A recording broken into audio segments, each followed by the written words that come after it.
এই ভিডিঅ'ত আমি ক্লাছ 10 মেথছৰ চেপ্টাৰ নম্বৰ 6 ট্ৰাইংগল ত্ৰিভুজ কভাৰ কৰিবলৈ গৈ আছোঁ। এইটো এটা ইন্ট্ৰডাকশ্যন ভিডিঅ' হ'ব আৰু আমি এইখন ভিডিঅ'ত ইন্ট্ৰডাকশ্যন প্লাছ এক্সাৰচাইজ অনুশীলনী 6.1 কভাৰ কৰিম। লগতে অনুশীলনী 6.2 6.3 কাৰণে আমি বেলেগ ভিডিঅ'টো আপলোড কৰিম ইয়াৰ পিছত। ষ্টাৰ্ট কৰোঁ। সৰ্বপ্ৰথম এইখিনি যি ফিগাৰটো দেখিছা, এইটো বৃত্তৰ নিচিনা, এইটো বৃত্তৰ নিচিনা, এইটো এটা বৰ্গ, এইটো এটা বৰ্গ, এইটো এটা বৰ্গ, ঠিক আছে। এইখিনি ফিগাৰটো জ্যামিতিক যি চিত্ৰকেইটা আছে এইটো এটাৰ পৰা সিটোতো দেখিবলৈ মিল খায়। এইটো বৃত্ত হয়, এইটো বৃত্ত হয়, এইটো এটা ট্ৰাইংগল হয়, এইটো এটা ত্ৰিভুজৰ ট্ৰাইংগল হয়, কিন্তু সিহঁতৰ জোখটো মিলা নাই, ঠিক আছে। এইটো অকণমান ডাঙৰ আছে, এইটো অকণমান সৰু আছে, ঠিক, এইটো ডাঙৰ আছে, এইটো সৰু আছে, আৰু এইটো সৰু আছে, এইটো ডাঙৰ আছে, আৰু এইটো আৰু ডাঙৰ আছে, ঠিক আছে। যদি দুটা জ্যামিতিক চিত্ৰ আকাৰ শ্বেপ একে হয় কিন্তু সিহঁতৰ জোখ চাইজ একে নহবও পাৰে, তেন্তে সেই চিত্ৰ দুটাক সদৃশ চিত্ৰ বোলা হয়। একেবাৰে চিম্পল বুজিবলৈ কাৰণে এইটো এটা চিত্ৰ আছে আৰু এইটো বেলেগ এটা চিত্ৰ আছে, দুটা দেখিবৰ কাৰণে একে, কিন্তু সেইটো সিহঁতৰ জোখ এটা এইটো চেম নহয়, তেতিয়া সেইটো চিত্ৰক সদৃশ চিত্ৰ বুলি আমি কওঁ। নেক্সট আমি সৰ্বসম বনাম সদৃশটো চাই লওঁ, ইয়াৰ মিনিংটো অৰ্থ কি বা ইয়াৰ বেলেগ বেলেগ মানে ইয়াৰ মানেটো বেলেগ বেলেগ কেনেকুৱা হয়, ঠিক আছে। সৰ্বসম চিত্ৰ, ইয়াক কংগ্ৰুৱেণ্ট ফিগাৰো কোৱা হয় ইংলিছত। সিহঁতৰ আকাৰ শ্বেপ আৰু জোখ দুয়োটাই একে, ঠিক আছে। দুটা জ্যামিতিক ফিগাৰ আছে, জ্যামিতিক আকাৰ আছে, আৰু সিহঁতে দেখিবলৈ কাৰণেও একে আৰু সিহঁতৰ জোখো একে, তেতিয়া সেইটো হ'ব সৰ্বসম। সৰ্বসমৰ চিনটো এনেধৰণৰ, ঠিক আছে। সৰ্বসম মানে এটা আকাৰ আন এটা আকাৰৰ লগত মিল খাই আছে, জোখ আৰু তাৰ দেখিবলৈ কাৰণেও, আৰু জোখটো গোটেইটো মিলি আছে, আকাৰ আৰু জোখ। আনহাতে সদৃশ চিত্ৰ হৈছে সিহঁতৰ আকাৰ একে কিন্তু জোখ বেলেগ বেলেগ হ'ব পাৰে, ঠিক আছে। জোখ বেলেগ বেলেগ হ'ব পাৰে, কিন্তু ইয়াৰ মানে এইটো নহয় যে যি আকাৰকেইটা, যি চিত্ৰ সৰ্বসম হ'ব সেইটো সদৃশ্য নহয় বুলি। সৰ্বসম হোৱা চিত্ৰকেইটাও জ্যামিতিক চিত্ৰকেইটাও সদৃশ হ'ব পাৰে, কিন্তু সদৃশ চিত্ৰকেইটা সেইটো সৰ্বসম নহ'ব, কাৰণ সদৃশ হ'বলৈ কাৰণে খালি তাৰ আকাৰটোৱে দেখিবলৈ কাৰণে ছেম হ'ব লাগে, একে হ'ব লাগে, তাৰ জোখটো ডাঙৰ সৰু হ'লে একো তাৰ এইটো নাই, ঠিক আছে। কিন্তু সৰ্বসমৰ কাৰণে বহুত আকাৰ আৰু তাৰ জোখটো একে লাগে। এই সৰ্বসম বা কংগ্ৰুৱেণ্টটো তোমালোকে ক্লাছ 9ত পঢ়িছাই, এতিয়া এনে ৰিফ্ৰেছটো কৰি লওঁ, ঠিক আছে। সৰ্বসম হ'বলৈ কাৰণে বা কংগ্ৰুৱেণ্ট হ'বলৈ কাৰণে দুটা ত্ৰিভুজে কেতিয়া সৰ্বসম হ'ব, ঠিক আছে। দুটা ত্ৰিভুজে এইটো যদি এছ মানে বাহু বাহু বাহু, all three corresponding sides are equal, তিনিওটা অনুৰূপ বাহু সমান, মানে দুটা ত্ৰিভুজ আছে এনেধৰণৰ A B C D E F, এইটো দুটা ত্ৰিভুজ হৈ গ'ল। এইটো বাহুটো ইয়াৰ লগত মিল খাই আছে, এইটো বাহুটো ইয়াৰ লগত মিল খাই আছে, আৰু এইটো বাহুটো ইয়াৰ লগত মিল খাই আছে, তেতিয়া এইটো দুটা এছ মাধ্যমেৰে এইটো হ'ব সৰ্বসম কংগ্ৰুৱেণ্ট, ঠিক আছে। ঠিক তেনেধৰণে চাইড এংগল চাইড, দুটা চাইড আৰু এটা এংগল যেতিয়া মিল খাই থাকে তেতিয়া এইটো সৰ্বসম হ'ব। Third as angle side angle, কোণ বাহু, দুটা কোণ আৰু বাহু মিল খাই আছে, তেতিয়া দুটা ত্ৰিভুজ সৰ্বসম হ'ব। তাৰপিছত 4 নম্বৰ আছে এএছ এংগল চাইড এংগল, এটা এংগল তাৰপিছত এটা চাইড তাৰপিছত এটা এংগল, এইটো মিল খাই আছে এইটো ট্ৰাইংগলৰ পৰা সেইটো ট্ৰাইংগলৰ লগত, তেতিয়া সেইটো সৰ্বসম হ'ব। তাৰপিছত 5 নম্বৰৰ আছে, 5 নম্বৰ ইয়াৰ নম্বৰটো মই দিবলৈ পাহৰি গৈছোঁ। 5 নম্বৰটো আছে ৰাইট হাইপটেনাছ চাইড, সমকোণ অতিভুজ বাহু, হাইপটেনাছ চাইড। এইটো এটা ট্ৰাইংগল হ'ল য'ত এটা কোণটো 90 ডিগ্ৰী থাকে, ঠিক আছে। তাৰ 90 ডিগ্ৰীৰ অপজিট চাইডত যোনটো কোণ আছে সেইটো হ'ব হাইপটেনাছ চাইড, ঠিক আছে। ইয়াক কয় ৰাইট হাইপটেনাছ চাইড। এটা কোণ যাৰ 90 ডিগ্ৰী আছে, আন এটা কোণ যাৰ 90 ডিগ্ৰী আছে, ঠিক আছে। এইটো 90 ডিগ্ৰী এনেকুৱা থাকিলে আৰু এইটো হাইপটেনাছ চাইডটো যদি মিল খাই থাকে, এইটো 1 মিটাৰ হ'লে, যদি এইটো 1 মিটাৰ হয়, তেন্তে এইটো দুটা ট্ৰাইংগলটো সৰ্বসম হ'ব, ঠিক আছে। এইখিনি 5টা ইয়াৰ চৰ্তসমূহ সৰ্বসম হ'বলৈ কাৰণে ত্ৰিভুজৰ কাৰণে। নেক্সট ত্ৰিভুজৰ প্ৰকাৰটো আমি এটা ৰিফ্ৰেছ কৰি লওঁ, ঠিক আছে। বেছড অন চাইডছ, বাহুৰ ওপৰত ভিত্তি কৰি তিনি ধৰণৰ বেলেগ বেলেগ ত্ৰিভুজ আছে, আৰু এংগল কোণৰ ওপৰত ভিত্তি কৰি তিনিটা ধৰণৰ বেলেগ বেলেগ ত্ৰিভুজ আছে, ঠিক আছে। প্ৰথমটো হৈ গ'ল বাহুৰ ওপৰত, চাইডছৰ ওপৰত সমবাহু ত্ৰিভুজ। যেতিয়া তিনিওটা চাইড সমান হয়, যেনেকুৱা এইটো যদি 1 মিটাৰ হয়, এইটো 1 মিটাৰ আৰু এইটো 1 মিটাৰ, তেতিয়া তিনিওটা বাহু যেতিয়া 1 মিটাৰৰ হয় বা 2 মিটাৰ হয় বা 3 মিটাৰ তেনেকুৱা হয়, সমান হয়, তেতিয়া তাক আমি সমবাহু বুলি কওঁ। আটাইকেইটা বাহু সমান, ঠিক আছে। তাৰপিছত নেক্সটটো আছে সমদ্বিবাহু। ইয়াত কি হয়, এটা ট্ৰাইংগলত, এটা ত্ৰিভুজত যদি এটা বাহু আন এটা বাহুৰ লগত মিল খায়, আৰু এইটো থাৰ্ড নম্বৰৰ বাহুৰ লগত মিল নাখায়, ঠিক আছে। থাৰ্ড নম্বৰ বাহুৰ লগত মিল খালে এইটো সমবাহু হৈ যাব। কিন্তু অকল দুটাই বাহু যেতিয়া মিল খাই আছে, এইটো 1 মিটাৰ যদি এইটো 1 মিটাৰ হৈ আছে, তেতিয়া এইটো সমদ্বিবাহু বুলি কোৱা হয়। থাৰ্ড নম্বৰটো আছে 3 নম্বৰৰ বিষম বাহু। বিষম বাহুটো ইয়াত ইংলিছত স্কেলিন ট্ৰাইংগল বুলি কোৱা হয়, যেতিয়া কোনো চাইডটো মিল নাখায়, ঠিক আছে। এটা ত্ৰিভুজ আছে, এটা ত্ৰিভুজ এইটো 1 মিটাৰ হ'ব, তো এইটো 2 মিটাৰ আছে, এইটো 3 মিটাৰ, ঠিক আছে। কোনো বাহু এটাৰ লগত সিটোৰ লগত মিল খোৱা নাই, তেতিয়া এইটো হ'ব বিষম বাহু বা স্কেলেন ট্ৰাইংগল, ঠিক আছে। এইটো হৈ গ'ল বাহু ত্ৰিভুজ বাহুৰ ওপৰত ভিত্তি কৰি কিনে। তাৰপিছত এতিয়া চাম আমি কোণৰ ওপৰত ভিত্তি কৰি তিনি বেলেগ বেলেগ ধৰণৰ বাহু। প্ৰথমটো হৈছে সূক্ষ্মকোণী ত্ৰিভুজ। যেতিয়া ইয়াৰ আটাইকেইটা কোণটো এটা ট্ৰাইংগল আছে আৰু তাৰ আটাইকেইটা কোণটো 90 ডিগ্ৰীতকৈ কম, ঠিক আছে। এইটো যেনে ধৰি লোৱা এইটো 50 ডিগ্ৰী, এইটো 60 ডিগ্ৰী আৰু এইটো 70 ডিগ্ৰী, ঠিক আছে। 90 ডিগ্ৰীতকৈ কম আছে যেতিয়া কোণটো, তেতিয়া তাক সূক্ষ্মকোণী ত্ৰিভুজ বুলি কোৱা হয়। তাৰপিছত নেক্সটটো হৈছে সমকোণী ত্ৰিভুজ। যেতিয়া এটা ত্ৰিভুজৰ এটা এংগলটো, এটা কোণটো যেতিয়া 90 ডিগ্ৰী হয়, তাক সূক্ষ্মকোণী ত্ৰিভুজ বুলি কওঁ। আৰু 3 নম্বৰটো হ'ল স্থূলকোণী বাহু, ঠিক আছে। যেতিয়া এটা এংগল, এটা ত্ৰিভুজৰ এটা এংগল যেতিয়া 90 ডিগ্ৰীতকৈ বেছি হয়, ঠিক আছে, 90 ডিগ্ৰীতকৈ বেছি হৈ আছে, বেছি হয়, তেতিয়া সেইটো স্থূলকোণী বাহু বুলি কোৱা হয়। আমি ইংৰাজীত তাক অবটিউচ এংগল বুলি কওঁ। এতিয়া আমি সদৃশ্যলৈ উভতি আহিম।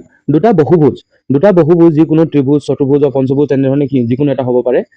সদৃশ হ'বলৈ কাৰণে এই তলৰ দুটা চৰ্তটো একে লগত পূৰ্ণ হ'ব লাগিব, ঠিক আছে। প্ৰথমটো হৈ গ'ল দুটাৰো অনুৰূপ কোণবোৰ সমান হ'ব লাগিব, ঠিক আছে।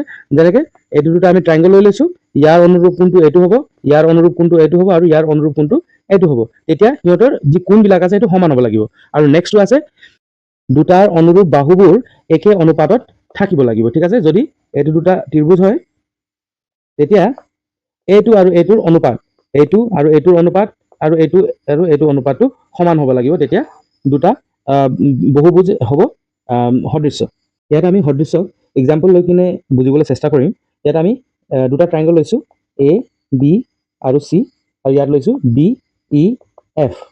তোমালোকে মন কৰিবা, এ বিৰ জোখটো হৈছে 1 মিটাৰ, এ চিৰ হৈছে 6 মিটাৰ, আৰু বি চিৰ হৈছে 12 মিটাৰ। এৰ কোণটো হৈছে 30 ডিগ্ৰী, এইটো কোণ চি হৈছে 70 ডিগ্ৰী, আৰু কোণ বি হৈছে 80 ডিগ্ৰী, ঠিক আছে। ঠিক তেনেধৰণে নেক্সট যোনটো ট্ৰাইংগলটো আছে, তাত আমি এংগল ডিটো লৈছোঁ 30, এংগল ইটো লৈছোঁ 80, আৰু এংগল এফটো লৈছোঁ 70। ইয়াৰ ডি ইৰ জোখটো হৈছে 2, ডি এফৰ জোখটো হৈছে 12, আৰু ই এফৰ হৈছে 24। এতিয়া আমি প্ৰথমটো চৰ্ত আৰু দ্বিতীয়টো চৰ্তটো মিট হৈছে নে নাই সেইটো চাই লওঁ। নম্বৰ 1, প্ৰথম চৰ্তত কি লাগিছিলে আমাক? Angle A is equal to angle D হ'ব লাগে, এইটো অনুৰূপ কোণ। এংগল এ টো এংগল ডি অনুৰূপ কোণ হয়। আৰু angle B is equal to angle E হ'ব লাগে, অনুৰূপ কোণ। আৰু angle C is equal to angle F হ'ব লাগে, ঠিক আছে। এতিয়া চাই ল'ম এংগল এ কিমান আছে, এংগল এ 30 ডিগ্ৰী আছে, আৰু এংগল ডি কিমান আছে, 30 ডিগ্ৰী আছে। ঠিক তেনেধৰণে এংগল বি 80 ডিগ্ৰী আছে, আৰু এংগল ইউ 80 ডিগ্ৰী আছে, আৰু এংগল চিটো আছে 70 ডিগ্ৰী, এংগল এফও আছে 70 ডিগ্ৰী, ঠিক আছে। এতিয়া এই প্ৰথম চৰ্তটো মিট হৈ গৈছে যে এণ্টি তাৰ অনুৰূপ কোণ, ইটো ট্ৰাইংগলৰ অনুৰূপ কোণ সিটো ট্ৰাইংগলৰ লগত মিল খাই আছে, ঠিক আছে। এতিয়া দুই নম্বৰ চৰ্তটো হৈ গ'ল যে বাহুটো একে অনুপাতত থাকিব লাগিব। এ বি সমান হ'ব লাগিব কিমান? ডি ইৰ লগত, বি চি সমান হ'ব লাগিব ই এফৰ লগত, আৰু এ চি সমান হ'ব লাগিব ডি এফৰ লগত, ঠিক আছে। এতিয়া ইয়াৰ ভেলুটো ঢালি কিনে আমি চাই দিম। এ বি কিমান আছে?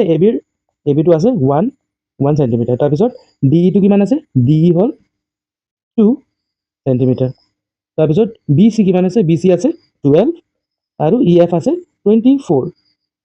ঠিক তেনেধৰণে এ চি আছে 6, আৰু ডি এফ আছে 12। ইয়াক আমি কাটাকাটি কৰিবলৈ পাৰিম।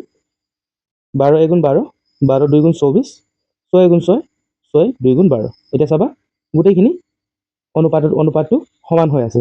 1/2 আছে প্ৰথমটো, দ্বিতীয়টো চাবা 1/2 থাকি গ'ল, তৃতীয়টো চাবা 1/2 থাকি গ'ল, ঠিক আছে। এইটো দুটা চৰ্তটো মিল খাই গৈছে, তাৰ মানে এইটো হ'ল যে ট্ৰাইংগল এ বি চি সদৃশ্য হ'ব কাৰ লগত? ট্ৰাইংগল ডি ই এফৰ লগত, ঠিক আছে। সদৃশৰ যি চিনটো আছে সেইটো হ'ল এনেধৰণৰ, আৰু সৰ্বসমৰ চিনটো আছে ইকুৱেল হ'ব, তাৰ ওপৰত এইটো চিনটো হ'ব। এতিয়া আমি অনুশীলনী 6.1টো আৰম্ভ কৰিম। প্ৰথমটো কোৱেশ্চন হৈছে যি কাষত যি ব্ৰেকেটত শব্দকেইটা দিছে সেইটো শুদ্ধকে তাত খালী ঠাইত ভৰিবলৈ দিছে, ঠিক আছে, খালী ঠাইত পূৰ কৰিবলৈ দিছে। প্ৰথমটো কোৱেশ্চন হৈ গ'ল সকলোবোৰ বৃত্তই ডেছ, সকলোবোৰ বৃত্ত কেনেকৈ থাকে, বৃত্ত এনে ধৰণৰ দেখিবলৈ কাৰণে, হয় নে নহয়? এইটো সকলোবোৰ, এটা সৰু হ'ব পাৰে, এটা ডাঙৰ হ'ব পাৰে, যিকোনো বৃত্ত যে সিহঁতৰ জোখটো বেলেগ হয়, ৰেডিয়াছ ব্যাসাৰ্ধ বুলি কয়, ব্যাসাৰ্ধ বেলেগ বেলেগ, ব্যাসটো তাৰ বেলেগ বেলেগ হ'ব পাৰে, কিন্তু দেখিবলৈ কাৰণে একে হয়, তাৰ আকাৰটো একে, সেইকাৰণে এইটো হ'ব সদৃশ, ঠিক আছে। কোৱেশ্চন নম্বৰ 2টো হৈ গ'ল সকলোবোৰ বৰ্গ মানে কি হয়, এনেকে স্কুৱাৰ, ঠিক আছে, স্কুৱাৰ। এইটো দেখিবলৈ কাৰণে একে হ'ব পাৰে, কিছুমান হ'ব পাৰে, কিছুমান ডাঙৰ সৰু হ'ব পাৰে, কিছুমান ডাঙৰ হ'ব পাৰে, ঠিক বৃত্তৰ নিচিনা, প্ৰথমটো কোৱেশ্চনৰ নিচিনা এইটো হ'ব সদৃশ। তাৰপিছত কোৱেশ্চন নম্বৰ 3টো আছে সকলো ডেছ ত্ৰিভুজ সদৃশ্য, কোনটো ত্ৰিভুজটো সদৃশ্য হ'ব সকলোবোৰ? ইয়াত সমবাহু ত্ৰিভুজটো সদৃশ্য হ'ব, কাৰণ ইয়াৰ বাহুকেইটা একে অনুপাতত থাকিব আৰু ইয়াৰ কোনটো এংগলটো সমান হয়। সমসংখ্যক বাহু থকা দুটা বহুভুজ সদৃশ্য হ'ব যদি সিহঁতৰ অনুৰূপ কোণবিলাক সমান হ'ব লাগিব, তাৰপিছত সিহঁতৰ অনুৰূপ বাহুবিলাক সমানুপাতিক থাকিব লাগিব, ঠিক আছে।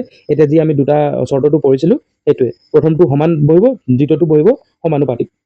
কোৱেশ্চন নম্বৰ 2ত দিয়া আছে তলৰ উল্লেখ কৰা বিলাকৰ দুটা ভিন্ন উদাহৰণ দিয়া, ঠিক আছে। 1 নম্বৰটো দিছে এযোৰ সদৃশ্য চিত্ৰ এযোৰ দিছে, ঠিক আছে। আমি দুটা ট্ৰাইংগল বনাই দিব পাৰিম, এটা ডাঙৰ আৰু এটা সৰু বনাই দিব পাৰিম, সদৃশ্য চিত্ৰ। তাৰপিছত দুটা আছে এযোৰ অসদৃশ্য চিত্ৰ, অসদৃশ্যৰ কাৰণে এটা আমি বৃত্ত বনাই দিব পাৰিম আৰু এটা স্কুৱাৰ এটা বনাই দিব পাৰিম, বৰ্গ এটা বনাই দিব পাৰিম, এইটো হৈ যাব, এনচাৰটো হৈ যাব। এনচাৰ নম্বৰ 3 তলত দিয়া চতুৰ্ভুজ দুটাৰ সদৃশ্য হয় নে নহয় উল্লেখ কৰিব দিছে, ঠিক আছে। এতিয়া দুটা চতুৰ্ভুজ দিয়া আছে PQRS আৰু ABCD, দুটা চতুৰ্ভুজ দিয়া আছে, ইয়াৰ মেজাৰমেণ্টছ কেইটা সেইটো দিয়া আছে। এতিয়া আমি দুয়োটা চিত্ৰৰ ইয়াক সেই দুটা আমাৰ যি চৰ্ত আছিলে তাত ঢালি চাম। প্ৰথমটো চৰ্ত কি আছিলে যে অনুৰূপ কোণবোৰ সমান হ'ব লাগিব, অনুৰূপ কোণ Pৰ অনুৰূপ কোণটো হ'ব A আৰু Qৰ অনুৰূপ কোণ হ'ব B, Rৰ অনুৰূপ কোণ হ'ব C আৰু Sৰ অনুৰূপ কোণ হ'ব D, ঠিক আছে। ইয়াত আমি চিধা দেখাই দেখিব পাৰো যে কোণ A এইটো 90 ডিগ্ৰী আছে, B 90 ডিগ্ৰী আছে, Cও 90 ডিগ্ৰী আৰু Dও 90 ডিগ্ৰী, কিন্তু এংগল PQRS কোনো এটা 90 ডিগ্ৰী নহয়, ঠিক আছে। তো প্ৰথমটো চৰ্তটো যি আছিলে যে অনুৰূপ কোণবোৰ সমান হ'ব লাগে, সেইটো চৰ্তটো মিল খোৱা নাই। এতিয়া দ্বিতীয় যি চৰ্তটো আছিলে যে অনুৰূপ বাহুবিলাক অনুপাতত থাকিব লাগিব, সমান অনুপাতত থাকিব লাগিব। এতিয়া আমি কৰি চাই লওঁ একবাৰ। PQ আছে তাৰ অনুপাতত AB ৰ লগত, ঠিক আছে।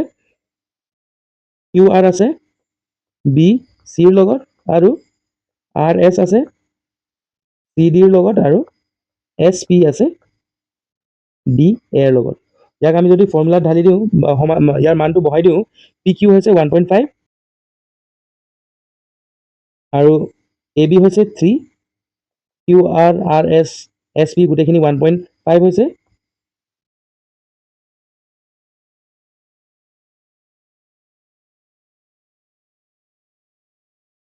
এতিয়া চাবলৈ গ'লে যি সিহঁতৰ বাহু আছে, এই দুটা চিত্ৰৰ বাহু আছে, সেইকেইটা সমান অনুপাতত আছে 1.5/3, ঠিক আছে। ইয়াক যদি আমি কাটিবলৈ যাওঁ তেতিয়াও 1.5 1/2 থাকিব, ঠিক আছে। 1 এইটো 2 থাকিব, এইটো 1, তেনেধৰণে এইটো 1 এইটো 2 কাটি যাব, 2 কাটি যাব, এই গোটেইখিনি 1/2 অনুপাতত থাকিব, ঠিক আছে। দ্বিতীয় চৰ্তটো মিল খাইছে, কিন্তু প্ৰথম চৰ্তটো মিল খোৱা নাই, সেইকাৰণে এইটো সদৃশ নহয় এই দুটা চিত্ৰটো। কোৱেশ্চন নম্বৰ 4টো চাই লওঁ, তলৰ কোনকেইটা নিশ্চিতভাৱে ইটো সিটোৰ সদৃশ্য, ঠিক আছে। অপশ্যন এ দিয়া আছে যিকোনো দুটা ৰম্বাছ দুটা যিকোনো অৱস্থাত সদৃশ্য হ'ব নোৱাৰে কাৰণ তাৰ যি অনুৰূপ কোণবিলাক আছে সেইটো সমান নহ'বও পাৰে, ঠিক আছে। অপশ্যন বি দিয়া আছে যিকোনো দুটা সমকোণী ত্ৰিভুজ তাৰ এটা এংগলটো, সমকোণী ত্ৰিভুজ মানে এটা এংগলটো 90 ডিগ্ৰী থাকিব, এটা কোণটো 90 ডিগ্ৰী থাকিব, কিন্তু আনকেইটা কোণ সমান নহ'বও পাৰে, ঠিক আছে। তাৰপিছত অপশ্যন চি দিয়া আছে যিকোনো দুটা সূক্ষ্ম পঞ্চভুজ, ঠিক আছে। পঞ্চভুজৰ পাঁচটা ভুজ থাকে আৰু তাৰ এংগলটো যেতিয়াও 108 ডিগ্ৰী থাকে, ঠিক আছে। সেইকাৰণে এইটো শুদ্ধ উত্তৰটো হ'ব, ঠিক আছে। আৰু অপশ্যন ডিটো হ'ব যিকোনো দুটা সমদ্বিবাহু ত্ৰিভুজ, সমদ্বিবাহু মানে দুটা বাহুটো সমান, কিন্তু তাৰ কোনটো সমান নহ'ব পাৰে, সেইকাৰণে এইটো শুদ্ধ নহ'ব। এই গোটেইখিনি ABND অশুদ্ধ আছে, খালি শুদ্ধটো হ'ব পঞ্চভুজ, সূক্ষ্ম পঞ্চভুজ, ঠিক আছে। কোৱেশ্চন নম্বৰ 5ত আমাক দুটা উক্তি দিয়া আছে, এই দুটা উক্তিৰ পৰা কোনটো শুদ্ধ হয় আৰু কোনটো অশুদ্ধ হয় এইটো আমাক বাছি উলিয়াব লাগিব। উক্তি নম্বৰ 1টো আছে যদি এটা ত্ৰিভুজ ত্ৰিভুজৰ তিনিওডাল বাহু আন এটা ত্ৰিভুজৰ তিনিওডাল বাহুৰ সমান হয় তেন্তে ত্ৰিভুজ দুটা সৰ্বসম। এতিয়া আমি তোমালোকে মন কৰিবা ভিডিঅ'টো ষ্টাৰ্টিঙত আমি পঢ়িছিলোঁ যে সৰ্বসম হ'বলৈ কাৰণে এছ এছ এছ এটা ক্ৰাইটেৰিয়া থাকে, বাহু বাহু বাহু। তাৰপিছত ইয়াত কি কোৱা হৈছে উক্তি নম্বৰ 1ত যে এটা ত্ৰিভুজৰ বাহুকেইটা আন এটা ত্ৰিভুজৰ লগত সমানকে মিলি আছে বুলি। ঠিক আছে, তাৰ মানে এইটো এছ এছ এছ ক্ৰাইটেৰিয়াৰ সৈতে এইটো এটা সৰ্বসম হ'ব, সেইকাৰণে এইটোতো শুদ্ধ, উক্ত 1টো শুদ্ধ হয়। উক্ত নম্বৰ 2 আছে, যদি এটা ত্ৰিভুজৰ তিনিওটা কোণ আন এটা ত্ৰিভুজৰ তিনিওটা কোণৰ সমান হয় তেন্তে ত্ৰিভুজ দুটা সৰ্বসম হয়। এতিয়া ইয়াত কি কৈছে এংগল কেইটা মিলি আছে বুলি, এংগল এংগল এংগল তেনেকুৱা মিলি আছে, কিন্তু তোমালোকে মন কৰিবা এংগল এংগল এংগল বুলি এনেকুৱা কিবা এটা এইটো নাই, সূত্ৰ নাই কংগ্ৰেঞ্চিৰ কাৰণে, সৰ্বসম হ'বলৈ কাৰণে। ঠিক আছে, সেইকাৰণে এইটো উক্তিটো এইটো ভুল হয়। সেইকাৰণে অপশ্যনটো কোনটো ৰাইট হ'ব, যে অপশ্যন এ নম্বৰ 1 শুদ্ধ আৰু নম্বৰ 2 অশুদ্ধ, এইটো অপশ্যন এইটো কাৰেক্ট হ'ব। ইয়াৰ লগত আমি অনুশীলনী 6.1টো শেষ কৰিলোঁ। নেক্সট ভিডিঅ'টোত আমি অনুশীলনী 6.2 আৰু তাৰ আগত 6.2ৰ যি সূত্ৰকেইটা লাগে বা যিখিনি আমাক বুজিব দৰকাৰীলগীয়া বস্তু আছে সেইটো আমি এক্সপ্লেইন কৰিম এজ এ ইণ্টাৰেক্টিভ ভিডিঅ'। তাৰপিছত আকৌ 6.2টো আমি কভাৰ কৰি যাম। Stay tuned, thank U for ৱাচিং, জয় অসম।